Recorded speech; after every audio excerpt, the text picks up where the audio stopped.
second game of the season between these two teams. The Cowboys won back in week 3 with Cooper Rush. Dallas's defense, Micah Parsons, Tank, that dude this past week holding the Vikings to only 3 points. 3 points. They have forced 16 takeaways on the season, and the Giants have coughed it up 5 times over the last 3 games. So I feel like that's something that the Cowboys are going to want to take advantage of a little bit, coming from a defensive guy like you.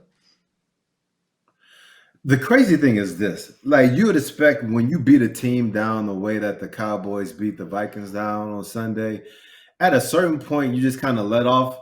And even if you don't let off, the Vikings have Kirk Cousins, whatever you feel about him, but you have Justin Jefferson, TJ Hockenson, Dalvin Cook, Adam Thielen, like all these guys that can make plays on offense, yet and still they were able to hold them to 3 points throughout the entire game. And then you look at this divisional matchup and you say, okay, like the Giants have Saquon. Daniel Jones has been okay with his arm. He's been using his legs a lot. That's kind of been a game changer for him. Wan'Dale Robinson has some nice games, but now he's out with an ACL. Darius Slayton has played well for him, but he doesn't scare you. Who are they going to roll in now? Kenny Galladay, like some of these other cats, like you're not really worried about that. So on paper, you're looking at, can I trust the Cowboys? Still don't know if I can trust the Cowboys because we see what they've been doing throughout the year where they can just dominate a team and then they'll lose to a team like the Green Bay Packers. So do I trust them at -9? If that defense plays the way they did against the Vikings, you should be able to. I just don't know if I can really bet on it. So when you feel like strongly about some of these other games, I think this may be one where just because this is a divisional rivalry and there's so many different things that can happen, like Saquon could just play out of his mind.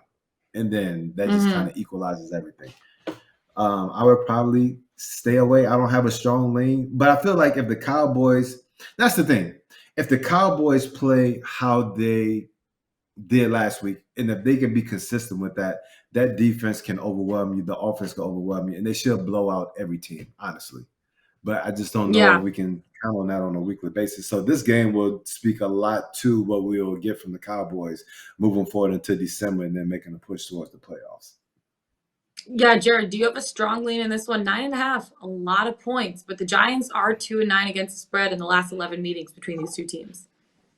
Yeah, and 1-10 straight up. I mean, they've just been dominated by Dallas.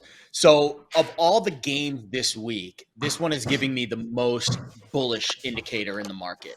It moved off of 7, and it just blew through that key number. Now we've reached 10. It's moved 3 points in the last week. And the total also has moved up from 43 through the key total of 44. 44 is the most landed on total in the NFL over the last decade. So 4 is the equivalent of 3 in the spread world. And it's blown through 44 and now getting 45. So the market is very bullish on the Cowboys and very bullish on the over. Now let's dig into some of the matchups. Well, Adoree Jackson's out for the Giants. Their best cover corner.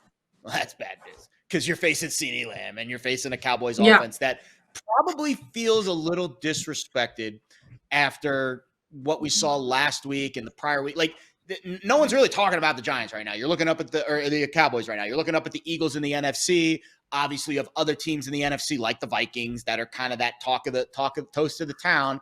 And we saw what the Cowboys did to them last week. Also, the entire Giants offensive line is hurt this week. I saw one of the reporters, I think it was Schefter, sent out a tweet on, here are the Giants offensive linemen that are not going to play. And it was like the entire line, like 4 starters.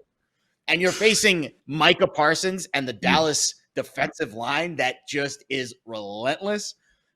This game has, I'll be honest, I think the Giants are a stone cold sell the rest of the season.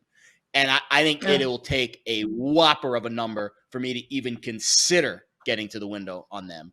And I think when you look at the matchups here, they can't defend in the secondary because their best cover corner's out, and they can't block a lick because their 4 starting offensive linemen are out. Where is the matchup edge for New York here? I mean, is Danny Dimes going to just run all over this team? I don't see that happening. So this is a bad matchup. Bad matchup.